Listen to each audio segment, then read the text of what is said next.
But once in a lifetime, can someone claim that a piece of themselves that has been shared may be called their magnum opus? Magnum opus. A term used to describe the greatest work of one's life to that point. I do not lightly bring the words to this day on this stage. Weight that allows these lips to modify and signify the words magnum opus. Uttered with authority. Uttered with magic. Because today, you will witness a video of collectibles, figures, and more, unlike you have ever seen before.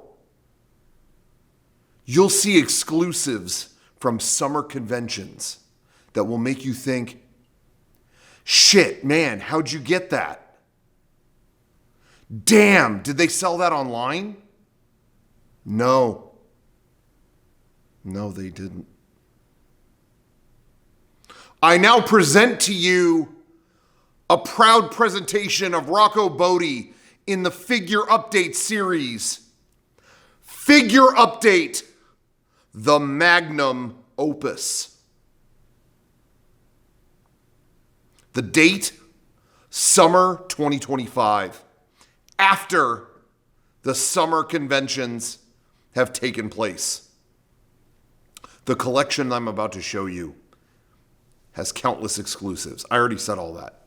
I went to all the summer cons and got a lot of cool exclusive stuff. What I'm about to show you, some are exclusives I fought to get myself. Some are things I just ordered online. Others were gifts, and I can't thank the gift givers, enough. And I'm going to start this figure update with something that will blow your mind. This whole figure update will blow your mind. In fact, it has been 1 year, one nearly full year, since we declared figure update may be at its end. It was 1 year ago that I thought maybe this series won't go on. I've collected enough.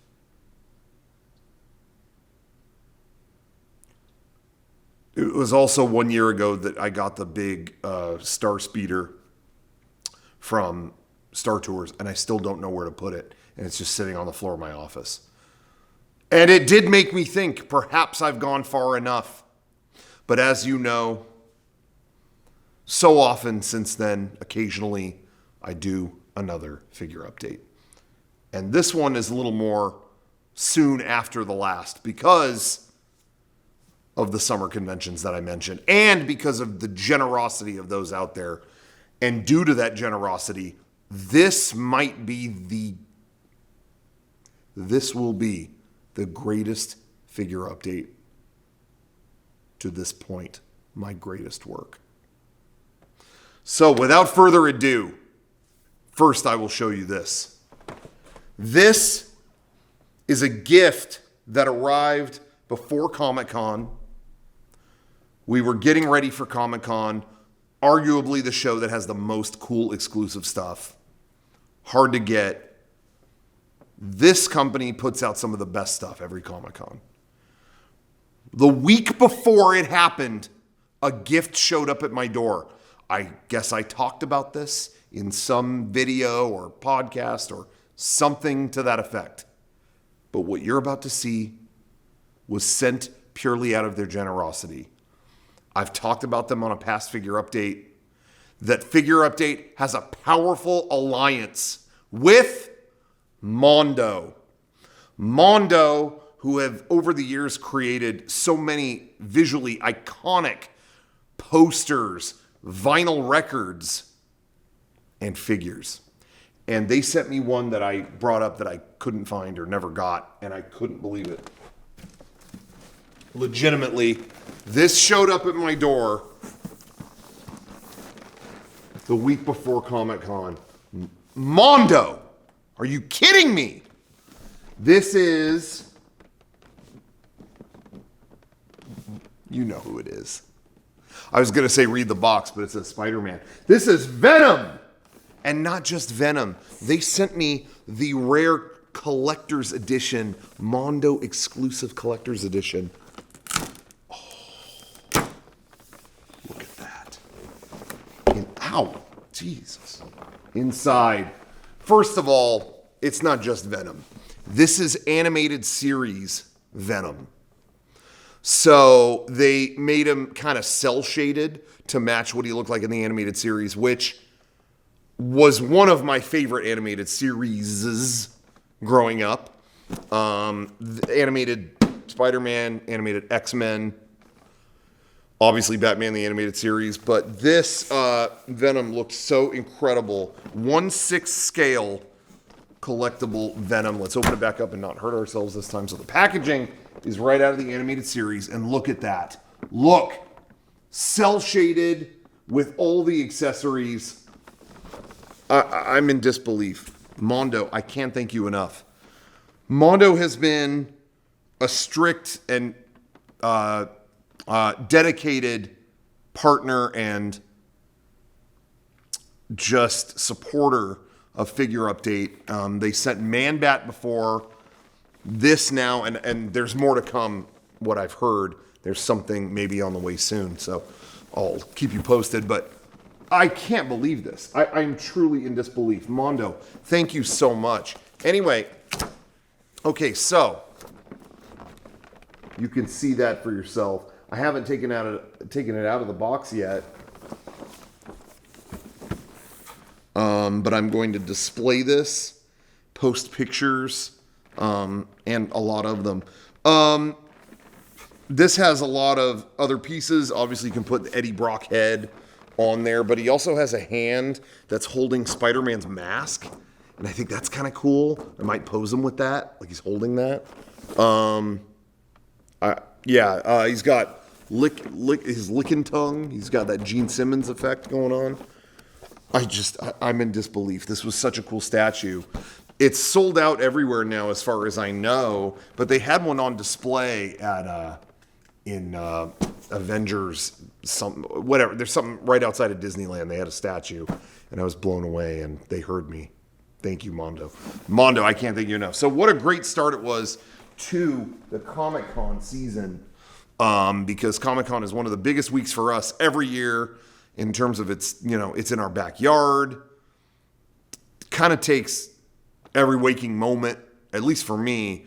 I'm either working at our booth or checking things out at the con or going to events around the con. It's the least sleep I think I get every year. So I needed lots of positive energy going into it. Mondo did provide. So thank you, Mondo, for the Venom and what's to come too. Like I said, I think I got a little tip off on something else that's coming. So damn. Thank you, Mondo. Again, a powerful alliance in the Figure Update revolution. Okay, so now I'm going to show you some other stuff that showed up in the mail before the summer cons happened. Let's do that first. Okay. I've been waiting on this. We're going to go gamer mode up first. I've been waiting on this about a year ago or two. I don't remember how long it's been, but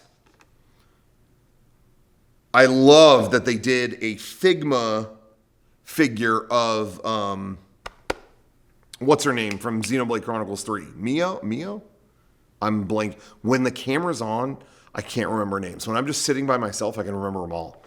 Anyway, they finally released another Xenoblade Chronicles 3 Figma, and I love that. We got Uni, who was kind of a feisty, kind of, go kick rocks. I don't know if she says that. That's not even a British term. I'm full of beans. That was the main dude. I can't think of his name on the spot now either. Noah? Dude, why can't I not think of anyway, whatever. Uni has like little angel wings on her head. She's got the weapons there. I love that they give this the time of day. You know what I mean? Like this isn't exactly Final Fantasy, but I love that they give it the time of day with the figure like this. I just want them to do the main character now. And oh my God, what's his name? It's Noah, right? Oh my God, I'm gonna feel so stupid if it's not Noah. Xenoblade Chronicles 3. Yeah, oh my God. I was doubting myself. What a fake fan. Anyway, stoked that they did another member of the party. I want Noah. I want everybody. I want more from Xenoblade 1. Where's Figma Shulk? Where's Rhine or Dunban or any of those guys? Like, give me that. Like, they've only done like the 2 anime girls. You know what I mean? Like, I want them all. Like, anyway, just saying. Would like that, Figma, if you're watching. Speaking of Figma, speaking of gamer mode, this is a big one. This is one I was looking forward to. Oh man, I was looking forward to this one. A lot of people were salivating over it in ways, some of which were unsavory. Ganondorf, that's right, from Tears of the Kingdom, Deluxe. Is this Deluxe? Well, whatever. Ganondorf. I say he's deluxe because the size is, of course, they are scale. So he already got Link, you know, and he's like, okay, whatever. But look, watch this. Look how big this fucker is. Look at that. That is Ganondorf right there. This guy, a hulking ass dude. Burly, whatever, Burly. I always confuse Burly with the word brawl because the Burly Brawl was the code name for the Agent Smith fight in the Matrix Reloaded. So and then I think at one point Gorgeous George used the term Brawly. It doesn't matter. Brawly was a Dragon Ball character too. Anyway, yeah. So look at that gigantic, titanic figure of Ganondorf, the powerful villain from the Legend of Zelda series, but specifically this time, Tears of the Kingdom. All the ladies lusted after this guy. If you're a lady and you're watching this, leave a comment. Did you lust after Ganondorf? I know a lot of ladies out there who were like, that's the hottest game character. Personally, I think he's evil, so why would that be attractive to you? That doesn't make sense to me. I'd rather, get involved with someone who's doing good. That's just a me thing. I'm a nice guy. You tell me in the comments, did you lust after this sinister portion? Okay? This sinister man-meat missile. Like, what was your take on that? I want to hear from the ladies. You don't have to be a lady if you're just into that kind of thing. It could be anybody. If you lusted after this guy, leave a comment. And if you didn't, just comment, nope, no lust here. Just leave a comment, whatever. Leave a comment either way. All right. Speaking of lust, yeah, I got your attention, didn't I? Yeah. All right. This isn't for the gamers. Gamers, take a seat. But if you're in a fantasy, high fantasy, you're watching that, you're doing that Critical Role shit, you're all upset they got a new DM or whatever that was. This might be for you. It's not Dungeons and Dragons, but it's in the ballpark. Tony Gwynn hit a homer and it landed over in Tolkienville. Take it on down to Tolkienville. Lord of the Rings. Ever heard of it? I thought it was only me, but apparently it was popular enough. Last figure update I showed you, SH Figuarts, Frodo Baggins with Gollum. This month, I'm hitting you with the Ranger. Over there in the bar, yeah. In the Prancing Pony. Yeah, they call him the Strider. You know him as Aragorn. Aragorn. That's Viggo Mortensen. Eastern Promises, History of Violence.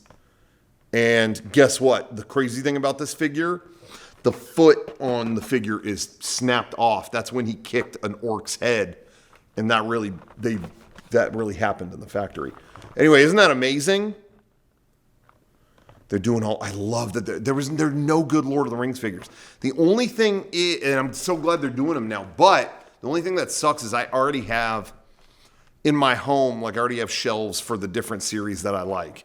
And they've been the ones that I've liked the whole time. You know what I mean? So Dragon Ball over there, Super Sentai over there. You know what I mean? I've already got all the categories.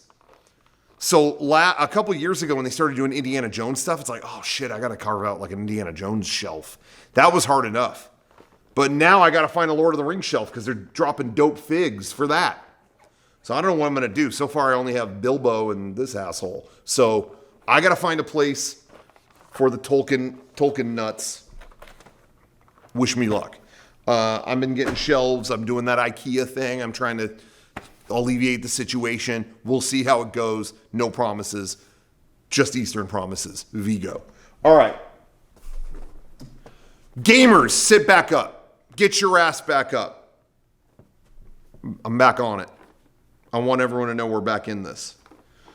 You know I've been showing one of these every single figure update for a while now because they just keep dropping bangers. And if it looks like original old Final Fantasy artwork, you got me. You got me. They did it again. I already showed you they were releasing the Turks from Final Fantasy VII based on the original Nomura artwork. They did it again. Bam. Alina? How do you guys say it? Alina? How did they say it in Remake and Rebirth? I don't remember. Anyway, Alina. I can't remember. What did they say? Anyway, they did it. Look at that. What else is there to report? Looks just like the artwork. There's all the Turks with President Rufus Shinra and the whole crew and all that stuff. And I think the rest of them are showing up soon. I think I'm going to get them pretty soon. So hopefully there's some end in sight for this line because they've got me by the balls. They got me by the balls. Anyway, Alina. I think it's Alina. Anyway, they killed it on that. I want to see what that looks like.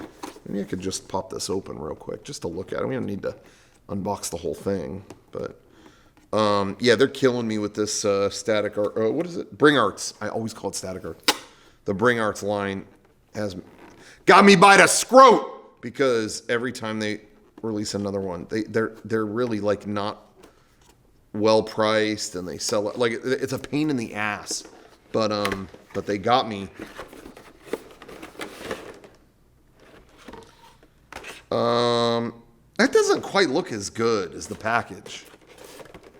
I don't know. Are people talking about that online? Do you see that? Does that look weird to you? That doesn't look as like elegant as the package to me. I don't know, but maybe she's a little bit crazed looking in the original artwork, I guess. So I don't know. Something's just weird to me about that. I don't know. Some of these I take them out and I gasp. They look so good. But Sid looked fucked up because he didn't have the cigarette. I don't know. She looks like I don't know. Looks like she sat on a tack or something. You know, like I don't know. Weird. And she liked it. All right. That's what I got for that. Oh, let me show you another thing. So we're still talking like pre-Summer Con stuff.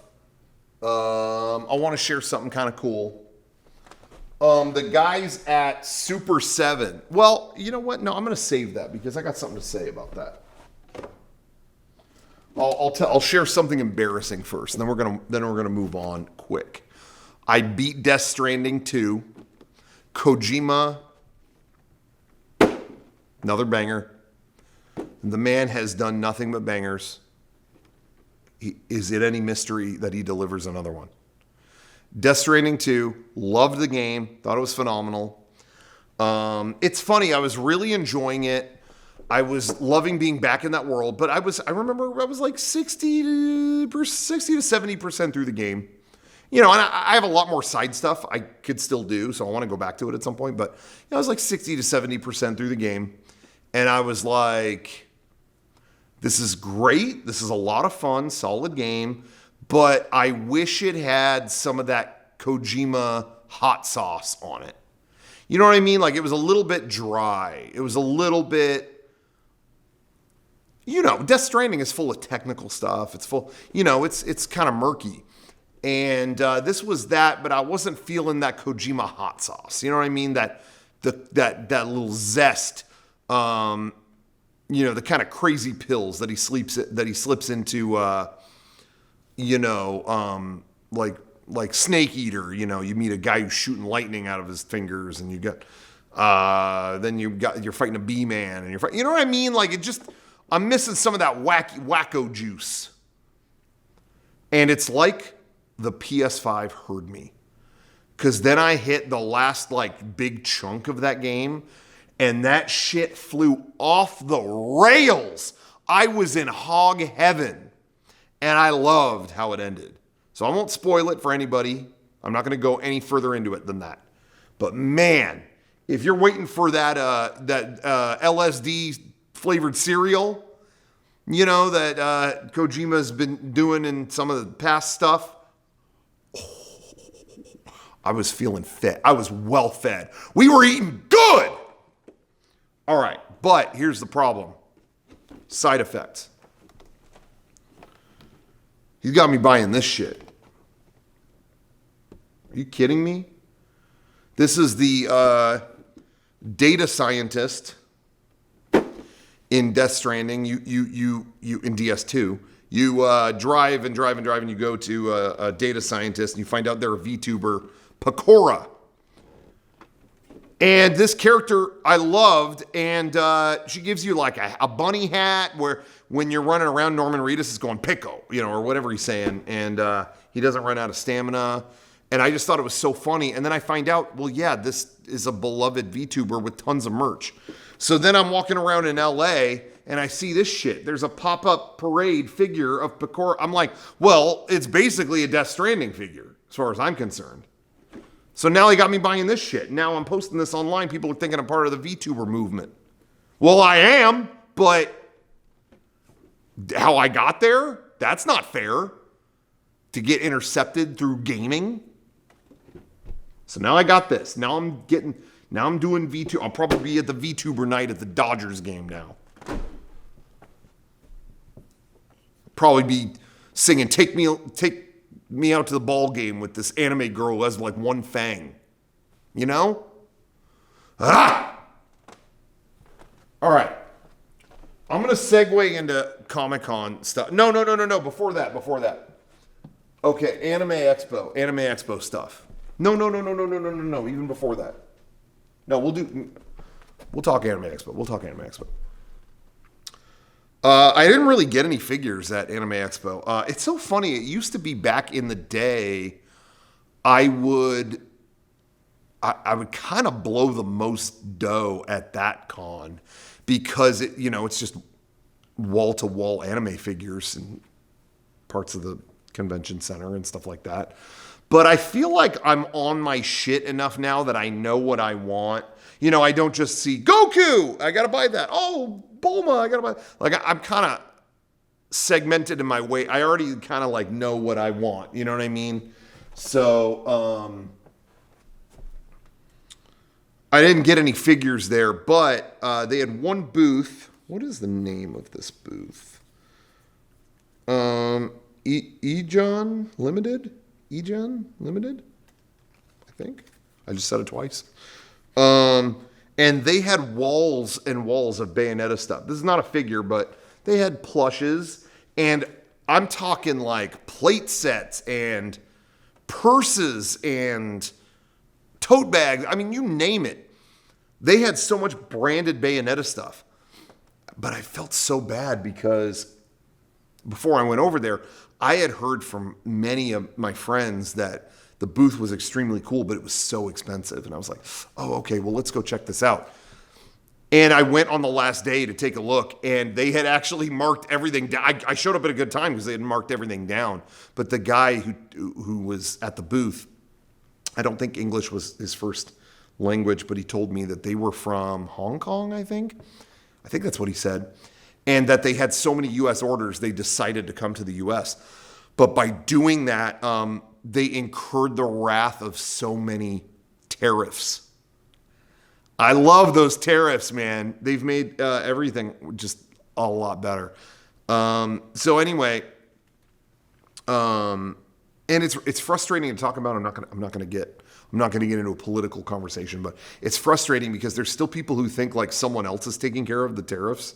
It's just us. Like when we make stuff, we have to pay that, and there's not, with a lot of things, not really a way to do that here.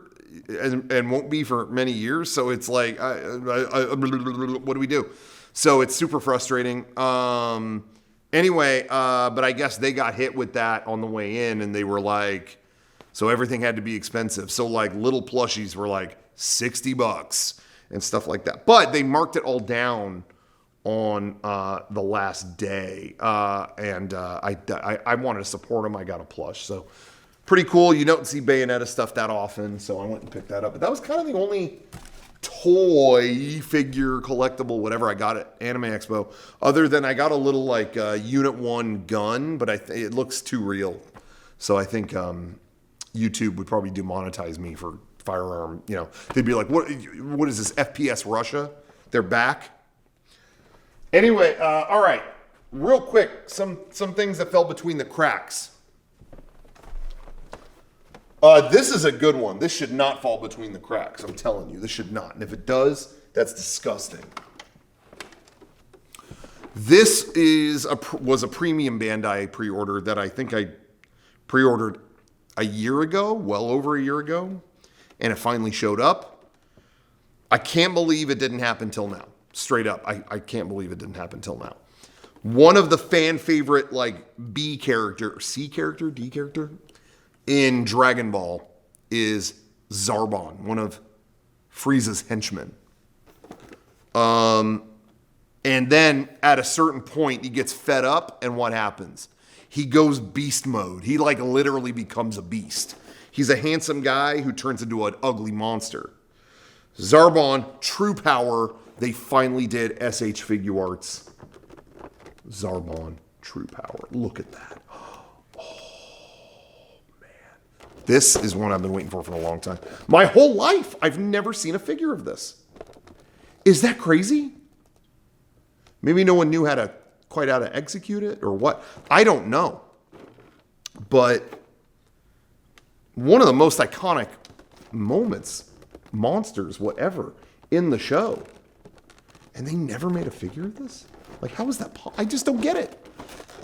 This was money on the table that was sitting there. So anyway, shout out on that. That's an all-timer. That's an all-timer. One that I've been waiting for a very long time. All right.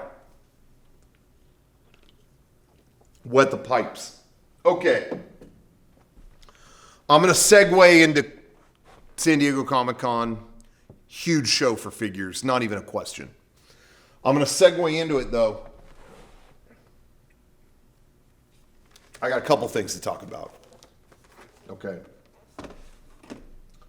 This was pre-Comic-Con, but Super 7, I love that they did this. They do figures a lot, usually in their reaction line, which are like purposely kind of like retro-looking figures, like they look like they came from the 70s or 80s. They do them of bands and musical acts all the time. Most of them, I think they're cool, but I don't really collect them. You know, I'm not buying Run DMC figures or Beastie Boys. They did do Beastie Boys Ultimates, which are like way more deluxe figures of them in the Sabotage video. I kind of debated getting those. And they did do a reaction line figures of the monster and the robot from Intergalactic. So I'm lying when I say I don't collect them. I do collect them. Anyway, but they released, this has never happened before, the White Stripes as figures, One of my all-time favorite bands. And on top of that, it's not, I was really surprised by this. It's not them in their like traditional getup, like, oh, red shirt, white pants. No, they're in Get Behind Me Satan era clothing. So you got Meg looking all like a spicy senorita, and then you got Jack White in his, undead Zorro kind of digs, like whatever. And I thought that was so cool. I thought that was like amazing. Get Behind Me Satan figures, and then on the back you got like unreleased photography from the photo shoot of that album. I thought this was so cool. But here's the thing. Super 7, I feel for them because, again, it's impossible for me to not bring up the tariff shit. And I'm sorry, because some people get real pissy when it's like, you're bringing this into that. Why are you talking about this? I'm just being real with you. All your favorite companies that make stuff that you like are eating shit because of some of this stuff. And there's no quick way to I'll just make it in the U.S. There's no capacity to do that anywhere. So it's going to be like 10 more years before a lot of these things can happen here. Until then, we'll just eat shit. And they are doing that as well. And I'm saying this as someone who is having things manufactured, not your uncle who doesn't know anything about this stuff and says that someone in another country is paying it. They're not paying it. Anyway, so yeah, they're eating shit, I'm sure. And so now if you order on their website, there's a gigantic tariff fee. So I went to order this on the website and it was like tax, shipping, tariff surcharge, and I don't know what else, to where it was like, damn. And then I thought for a second, I'm like, don't they have a physical store in San Diego? So I went to the physical store in San Diego, and sure enough, they just came out. Like they just put them out on the shelves. So that was really cool that I could just zip down there and pick it up. I never realized I could do that. I never really went to the physical store. So I thought that was really cool. And on top of that, if you buy figures in the physical store, if you buy 4 figures, so I went and picked this up for myself, and I picked up a second one of these for Sean because it was his birthday. Figured he would like that. They said, oh, that counts as 4 figures, and in our store, if you buy 4 figures, you get 1 free. How dope is that? I was technically only buying 2, but they counted it as 4. Anyway, so I got a free figure, and lo and behold, on the wall, I didn't even know they made this. I somehow missed it. You know me and Wonka. I'm loving that Wonka. But they did a Wonka Vision version of Willy Wonka in the white jumpsuit. And you could see the chocolate bar is, what's happening to it? It's floating over our head in a million pieces so that they can transmit chocolate by television right into their home. And anyway, just see the movie. I'm not going to spoil it for you. Anyway, yeah, isn't that cool? This is totally free. I thought that was awesome. They did them all. I love the package. You got to see the packaging. Oh my God. Stop. Sorry. Someone off camera is nasty. I love the packaging that they're all half portraits of all the other figures that they have. If you've seen Wonka's Office, you get it. That's just a wonderful touch. Wonka. My favorite movie of all time. So I had to accept that. But I gotta get a little feisty. I gotta say, Super 7, obviously, I love supporting them. They're a great, smaller collectibles company. Relatively smaller. They're not Hasbro. I love what they do. You saw that just now. I'm buying the figures. I want to support them. They are one of my favorite booths to go to at Comic-Con every year. This year, they told me at the store, that we'll have a booth, but it'll be a little bit downsized from what they had before. Because sometimes in past years, they had a gigantic presence there, and they have a whole section for figures, but a whole section for shirts too, and a whole bunch of other stuff. So I was like, okay, everybody's downsizing a little bit, make ends meet. That's fine. No big thing. But this year, I went there on preview night because they were doing some exclusives that a friend of mine wanted. They were like a Sesame Street thing or something like that. That wasn't for me, but someone else I know wanted that. Okay, I'll go help you pick that up. And I get there on preview night, and there's a sign that's just like, "Oops, didn't come tonight. Come back tomorrow." It's like, for real? Like, you're not here? It's the first night and you're not here? Okay. I had money for you, but okay. No big deal. So came the next day. The booth has no shirts or figures. They're just selling a Cookie Monster plush.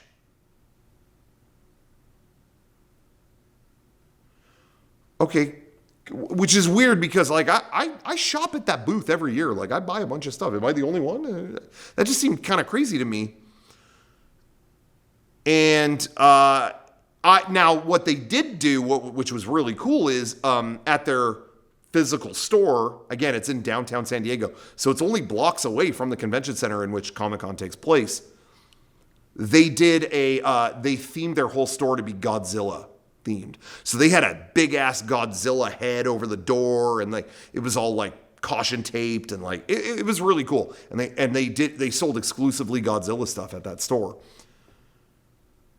But I'm at the booth in the convention, like, where are all the figures and stuff? They were like, oh, you got to check out our physical store. And I'm like, but that's not like that.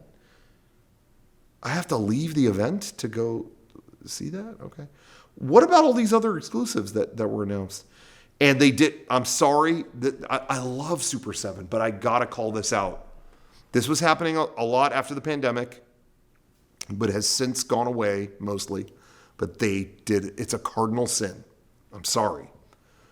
When you are at the convention and they have the convention exclusive and you're like, okay, I want that, and they give you a QR code to order it online.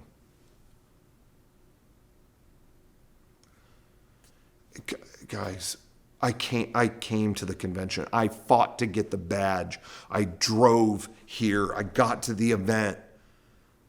I came to your booth instead of all the others. You got to have the thing. I just hate getting the QR code because that also in my mind triggers feelings of getting the QR code menu at the restaurant, which that still does happen, and it drives. That is my most boomer mentality. Can you just hand me the menu? Am I crazy? Just hand me the menu. You can't print a menu? Just print a menu. Anyway, I love Super 7, but the fact that they were telling me to go order the stuff on the website, like that just, I wanted to support them. I wanted to buy a bunch of stuff at their booth.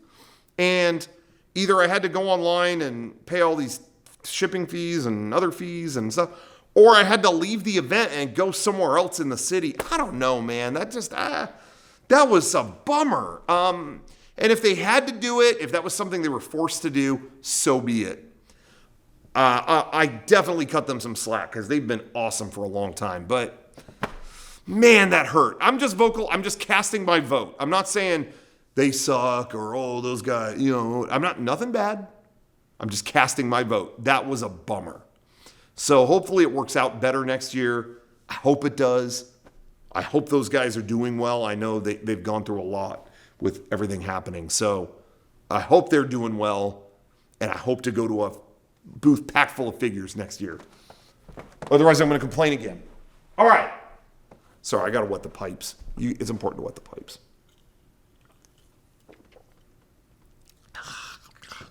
Okay. All right, so let's get into Comic-Con stuff.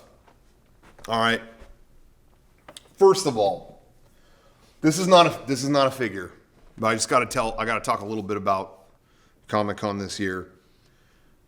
I do have in my hands the hottest exclusive of the whole show. This was not announced before the show, before the convention at all. And I was getting a little sneaking suspicion.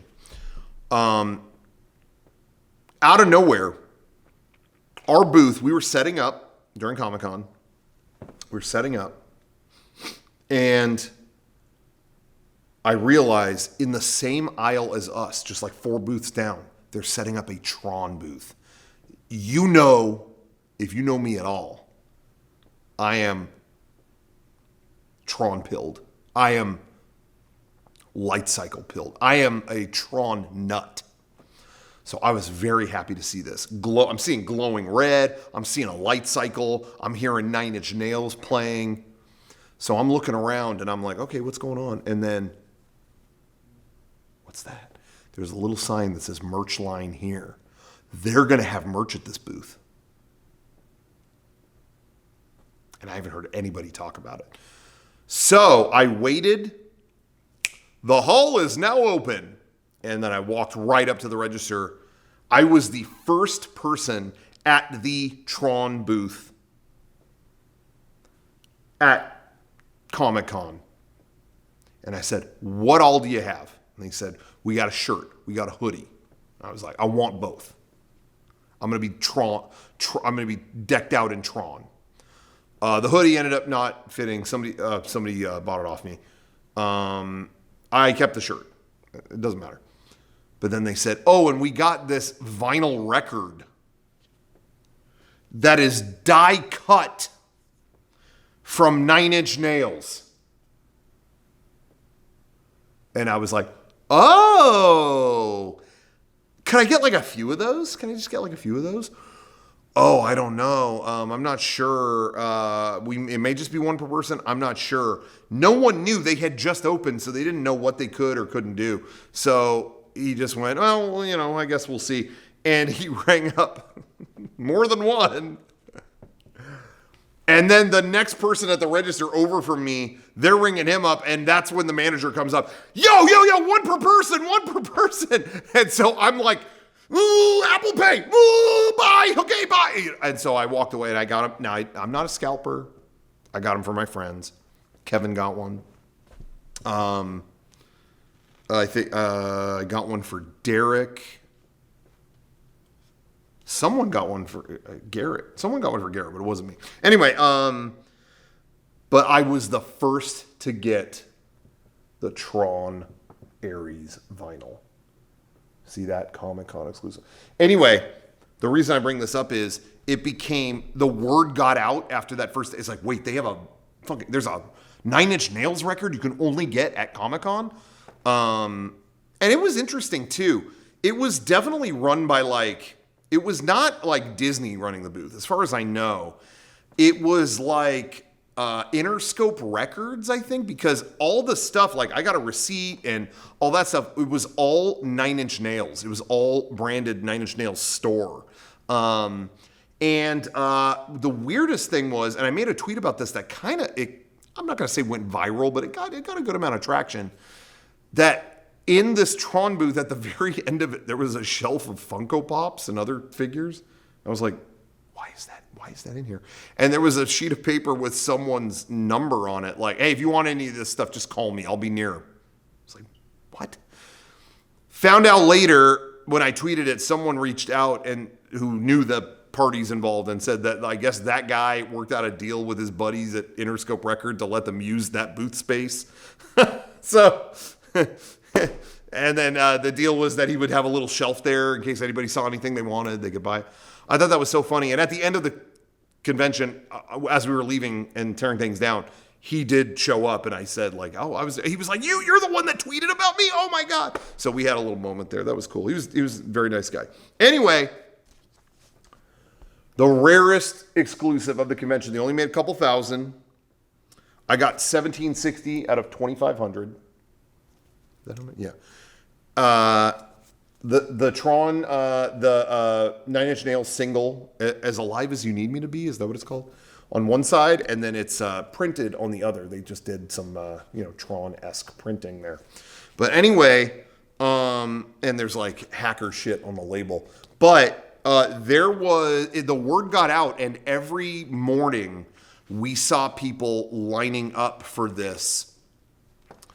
And the crowd got bigger every morning as the word got out more. And again, I kind of may have contributed to that too, because I tweeted out that I got the vinyl. Like, look, like I'm the one, I was popping off that I got it. I was excited. And I tweeted about it. And of all things, I don't know why, but Hideo Kojima retweeted it. So it got a ton of traction. I post so many things about how much I'm loving Death Stranding too, and I'm like way into it, and the ending was a revelation. No traction on any of that stuff. But then Hideo retweets the Nine Inch Nails vinyl. I love that. Yeah, I love the getting that surprise in my notification. So anyway, that kind of got spread around, and the word got out. We were seeing brawls in the morning. Every morning, there were straight up, the hall is now open. No, get out! Get away from me! I was here first! And what was unfortunate was the crowds got so big, they started having, it was so many people to tend to and buy the thing. They had to give out tickets with time slots on them. So, okay, here's one. Come back at 9:30, come back at 10:30, come back at 11:30 to stagger the people out. They would be out of those tickets, but at 9 a.m. it would hit, and by 9:06 the tickets are gone for the day. And people were just getting angrier and angrier. And I try to go on my own to get exclusives during the show and stuff, but if you're ever in a line, I don't know if this happens to anybody else, but when I'm in line for exclusive stuff at Comic-Con or anything really, I have so many people come up to me, what is this? What is this line for? What are you in line for? And I'll be like, the Tron booth. How do I get in the line? Where's the end of the line? It's capped for the day. Ah! And it's like, what? Okay. I get that. I talked with the other guys on the podcast about this. I get that frustration. I would feel the same frustration if it was capped at 5 minutes into the show. I get that. But it's just the sheer quantity of people doing that at me during the show day to day. You know what I mean? So I started, when I would line up for some of this stuff, I was starting to put like headphones on, hoodie over my head. Like I tried to look like I could not speak, or I put a mask on or just whatever, because I got so tired of that energy hitting me in the face. Do you know what I mean? Like I get it. I feel you. But it was so frustrating. It was really frustrating. I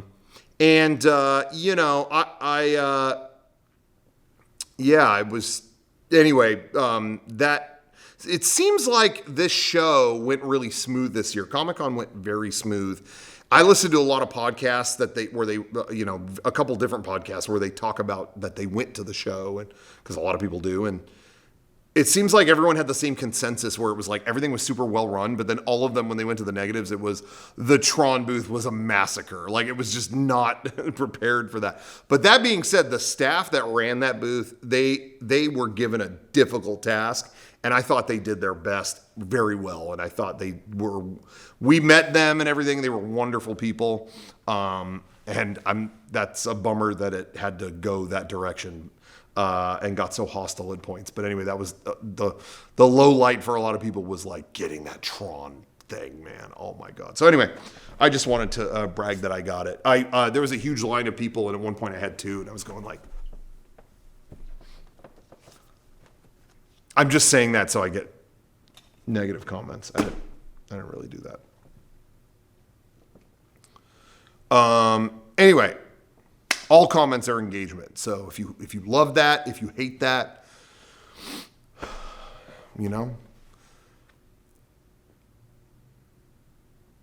just put up a banner that says Jesus Christ is the Son of God and let people deal with it. All right. Okay, so Comic-Con exclusives, that's what happened. That was the big enchilada. But there were other ones. This one makes me sad a little bit. Well, no, it actually brings me immense joy. So how's that for a twist? This was a Comic-Con exclusive. I want to say thank you to Andy. This was a gift. So that makes me happy. But the way they executed this is so funny. Sorry, I got him upside down in the package, but it's a Space Ghost figure. And hold on, dropped a card. Pix. But they made these blind box. It was sealed in a white box that I have since peeled off. But I wanted a figure of Space Ghost. It's a little vinyl figure of Space Ghost. But it was like, but it's actually blind box. You might get Lokar or the Mind Taker And I was like, no, I don't. You know, if the chaser here was like Moltar or something, okay. But these are, I don't want Lokar or the Mind Taker. Anyway, so I didn't want this. But then Andy got one and was like, hey, they're blind box, but from what I understand, those are chasers. Like it's not like 1 in 3 odds. Like it's gonna be Space Ghost, or if it's a rare chaser, it'll be one of the other ones. You know what I mean? So your odds were good. And sure enough, opened it and it is Space Ghost. But the only thing that makes me sad is I like anything Space Ghost. So there it is. A little chibi like vinyl Space Ghost. But the further you get away from it, it starts to look like a Funko Pop. Like the body is almost the same. You know what I mean? So I put it on the desk for like our podcast last week, and then I immediately took it off because I'm like, I don't want to bring that Funko Pop energy. You know what I mean? I want figures to look unique. You know, not like a knockoff of something. But you look at it closer, it's like a vinyl figure of Space Ghost. I'm very, very grateful for this, and thank you, Andy, for hooking me up on that. Limited edition, it's numbered of 6,000.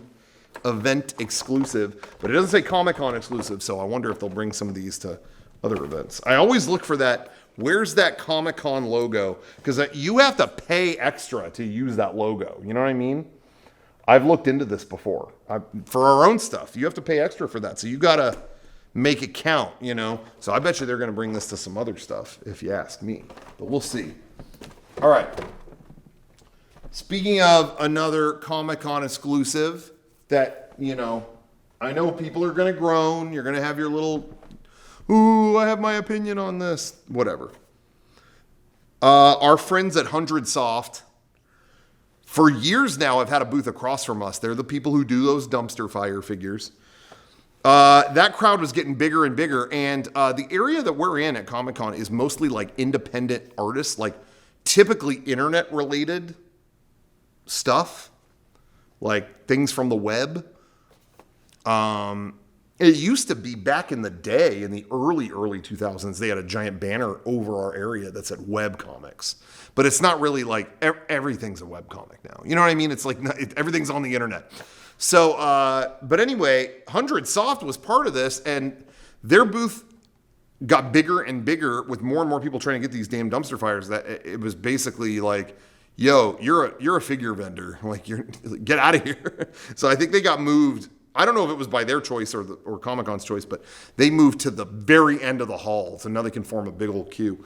But anyway, I like their stuff and I like their booth, but I always feel like the booth is too much trouble than it's worth. Like, it's such pandemonium over like the little dumpster guy. Like the pandemonium around it is like getting a Star Wars exclusive at Hasbro. You know what I mean? It's like, it's not chill. It's all chill. So I didn't go over there until the last half hour of the last day when it all had calmed down. And they had an exclusive they did just for Comic-Con. And they did get that. Wait, where is it? Oh, there it is. They did get that Comic-Con exclusive sticker on it. There it is. So they didn't cheap out on that. This is Comic-Con exclusive. You're not getting this at local thrift store, okay? It's the ice cream version of the dumpster, but it's a black charcoal ice cream, which I had when I was at Anime Expo. I went to, they invited me to the Yakuza Like a Dragon pool party event. Shout out to Sega. They also did a Sonic event at a racetrack here in San Diego. I was not able to make it because I was setting up Comic-Con, but Derek went down there and apparently had a great time. Ooh, that smells good. Real plasticky. But anyway, there you go. You see for yourself. There's charcoal ice cream. I know everyone's going, why do you like these? Why do you keep buying the dumpster? I want to have a shelf that's just like all of them, you know? And I'm going to, so back off. Anyway, all right, that was the Comic-Con exclusive. For that, okay. All right, everybody. Now we're getting to the big stuff. We're getting to the good stuff. Okay. SH Figuarts Tamashii Nations, they always announce big exclusives. This year, I was surprised. It was all Dragon Ball or one Godzilla. That was it. Usually they have a little more variety, maybe some Naruto, maybe some whoever. But it was all Dragon Ball. And I was a little disappointed. They did Great Ape Vegeta, Uzaru Vegeta. They did a big figure of that a while back, and it was the same one that I already had. But it's like, oh, they painted the blue is a little more vivid. I'm like, so that didn't really get my attention. But they still did with one other one. They did a Gohan, with like an aura around him. This bag, by the way, is also from the Bandai area. Tamagotchi. I didn't get their exclusives this year, but I wanted the bag, so I still went to the booth. They had an exclusive Snoopy Tamagotchi. I got one for someone, but I'm not keeping it for myself. Sorry. Anyway, where does this go? This will go here. No, not there. Anyway, all right. This got my attention. SH Figuarts, Great Demon King Piccolo from the original Dragon Ball. Not Z. You could see the OG Dragon Ball logo right there. Demon King Piccolo. They have released this before. He's colored slightly different, shaded, whatever, slightly different. But he comes with this fucking skull throne. Sold. Done. Anyway, I want to give a shout out to Andy, once again, who threw this my way. Thank you, Andy, picking that up for me. I really appreciate that. That throne just sold me. I was like, yeah, I need that. That throne makes the whole figure. So, best Piccolo figure maybe ever. You decide. I'm not going to decide. You decide. Okay. It's only getting better from here, folks. It's going to get magnificent. So I'm going to do an intermission. Let everyone take a break.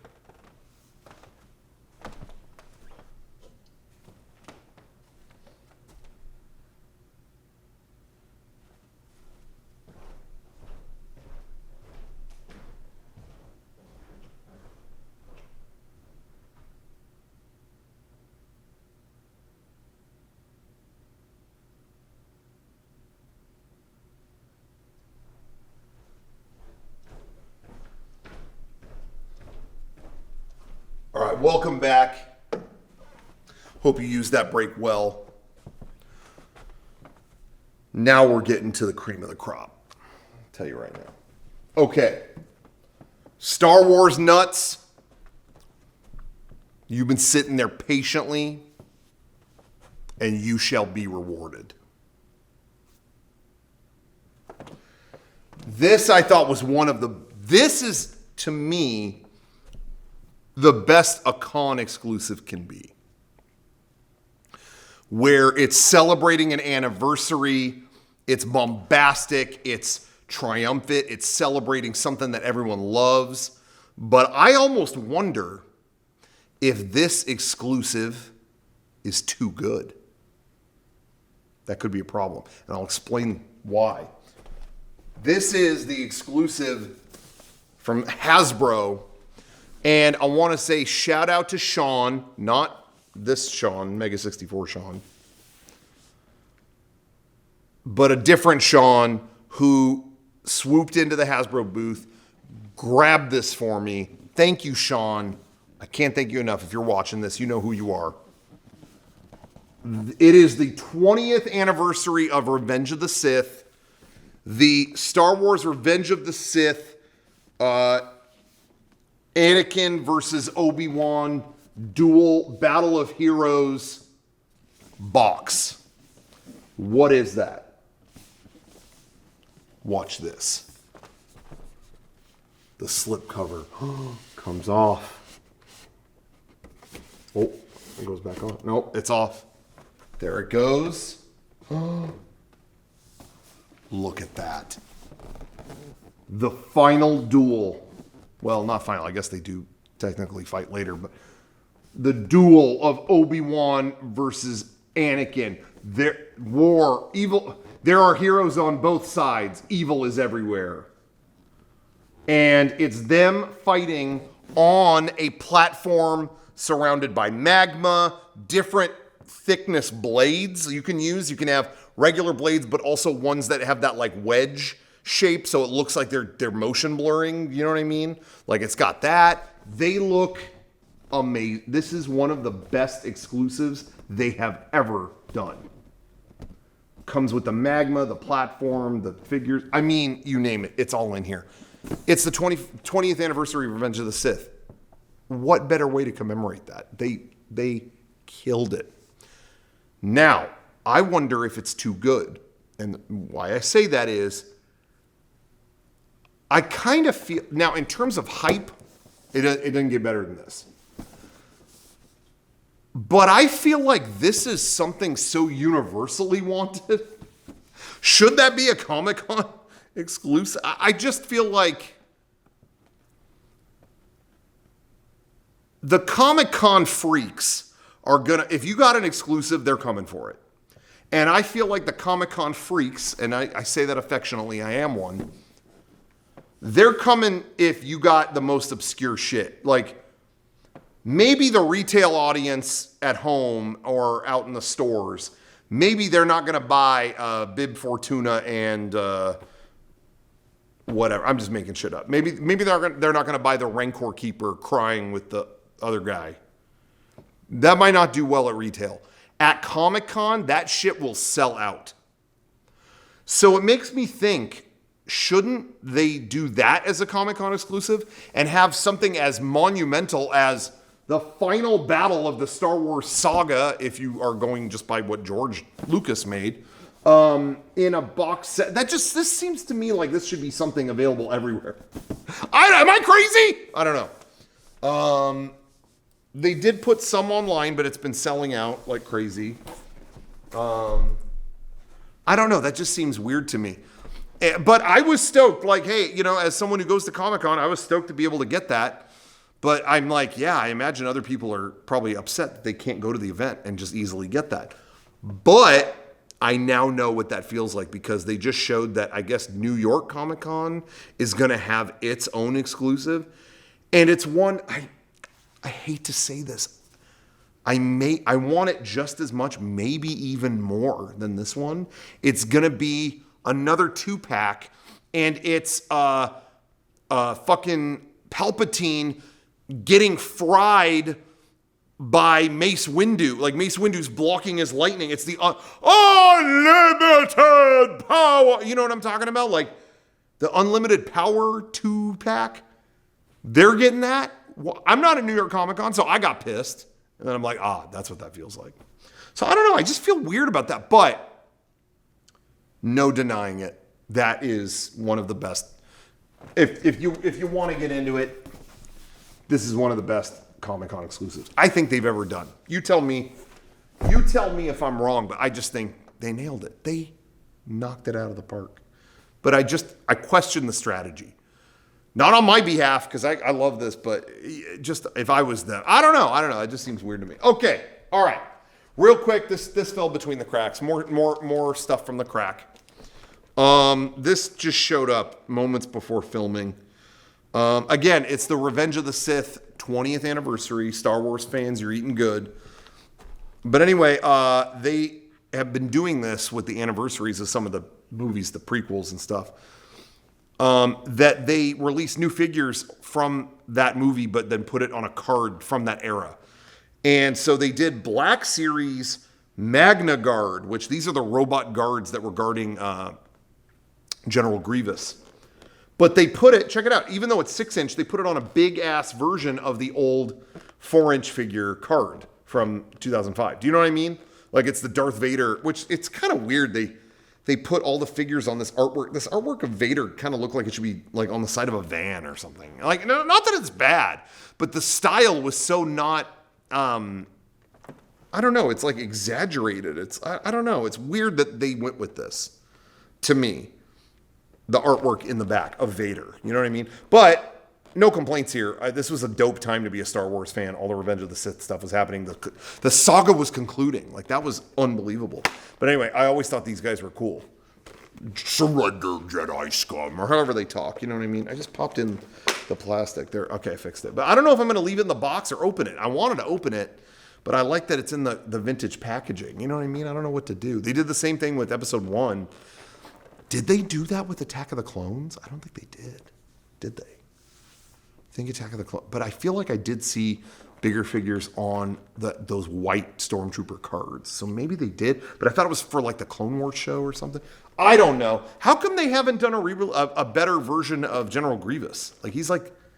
I was really surprised, if I'm being real, with all the Star Wars anniversary stuff that happened around the Revenge of the Sith anniversary. I'm shocked that it was all Darth Vader themed. And I know that sounds dumb. It's like Darth Vader is like one of the most popular characters in fucking fiction, idiot. But I feel like we have Darth Vader stuff all the time. I see the no-brainerness of that choice. Make the popcorn bucket Darth Vader. Make the poster Darth Vader. It's Darth Vader. Like, I get that. But I feel like, again, just the best disbursement of these things. Just like with the Comic-Con exclusive. Do the weird guy as a Comic-Con exclusive. Do Ponda Baba walking around in Rogue One as the Comic-Con exclusive. And then for retail, do the big thing, right?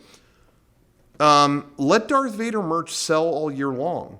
But the Revenge of the Sith anniversary, that's your one chance to do a bunch of General Grievous stuff. People remember General Grievous. They go, oh shit, that guy. Remember? Like, that was your chance to sell a new pillar of merchandise instead of just more Darth Vader. Do you know what I mean? Does that make sense? Tell me if I'm crazy, but I just feel like that was your chance to go real Grievous heavy. It'll be weird if you just do that next year, but now was your time to sell. The popcorn bucket could have been General Grievous's fucking chest or something. You know what I mean? I don't know. I feel like it was a missed opportunity. Companies are always looking for revenue streams that weren't there before. There was yours, General Grievous. Tell me if I'm crazy. All right. Anyway, whatever. Magna Guard. I got it. Big whoop. All right.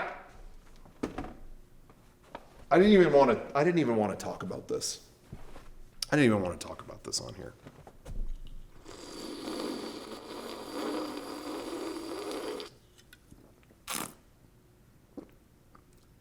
I didn't even want to talk about this.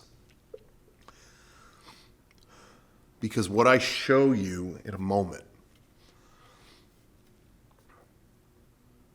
is, it's very rare I will call something a holy grail acquirement.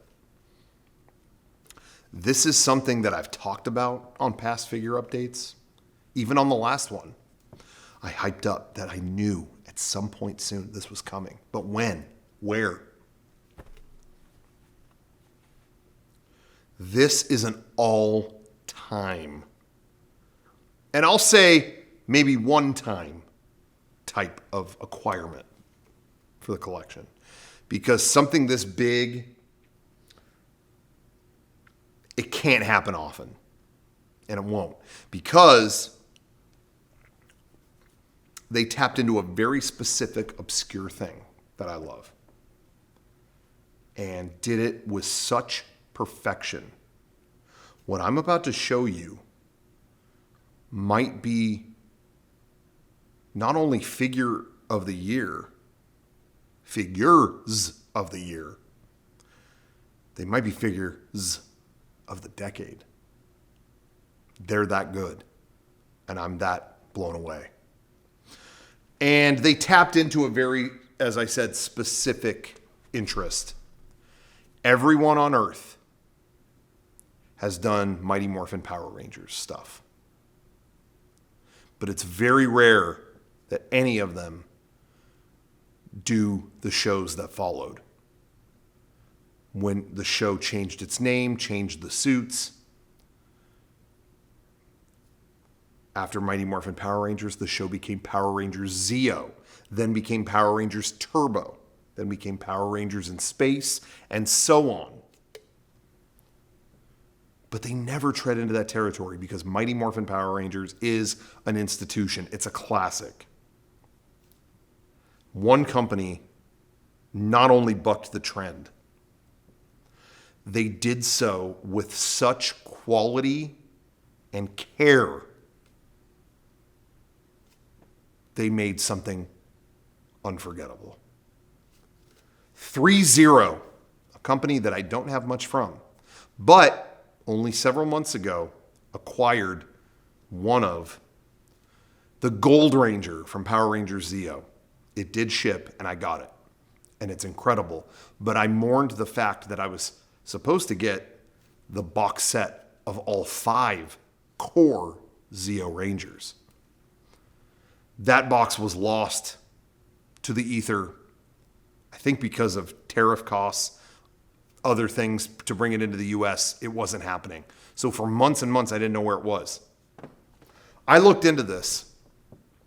I pre-ordered this over a year ago, January 2024. So it was getting near 2 years. It was paid for, done with. And after all that time, I thought I'd been had. I'd been taken. I'll never get it. And then hope shined anew. Everyone, behold, 3 zeros. Well, the company. Everyone, behold, the company 3Zero presents Power Rangers Zeo, the complete 1/6 scale figure set.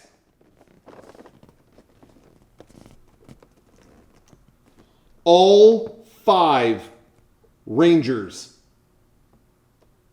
in the Power Rangers Zeo. These are Rangers whom, after the power coins were destroyed, were given new powers from Zordon in the power chamber. New powers directly from the legendary Zeo Crystal. I'll show you the back of the box. I'll show you the side of the box. Look at the ornate detailing. Look. All 5 Rangers in one box.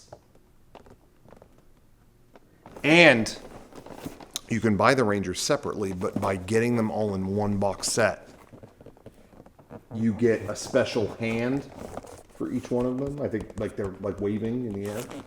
And they also come with the weapons to combine into the Zeo Blaster. Was it Power Blaster? Zeo Blaster? I don't know what, they rarely used it, so I don't know what they called it.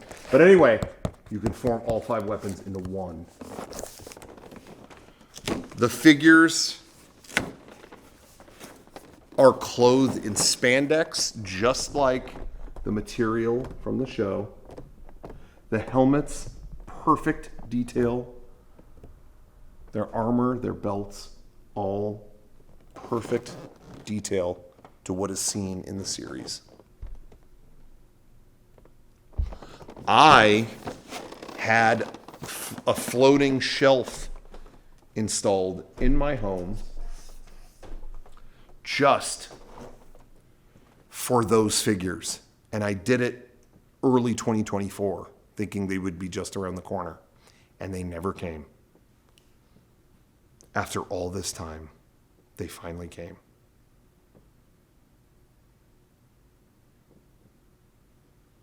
The Power Rangers Zeo.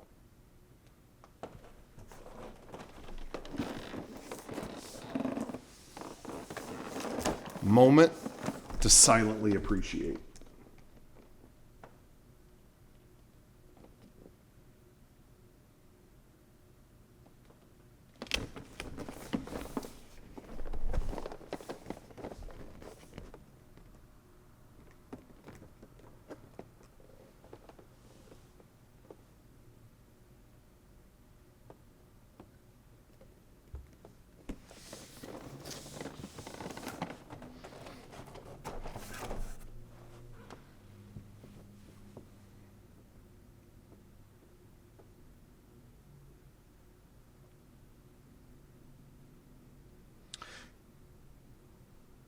that note might be another note to once again dip away into the shadows.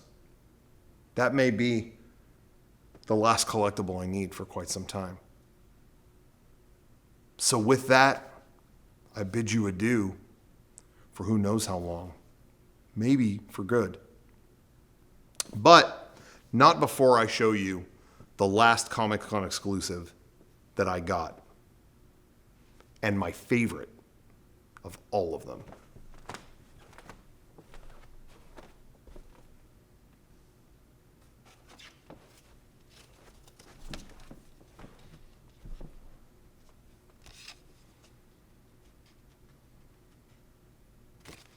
The name placard from our panel at San Diego Comic-Con.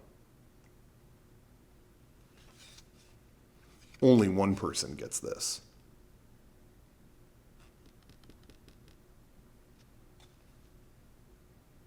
And who gave it to me? You.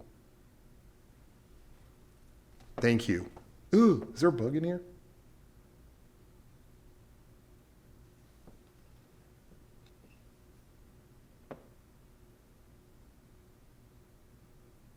Is that like a moth? What was that?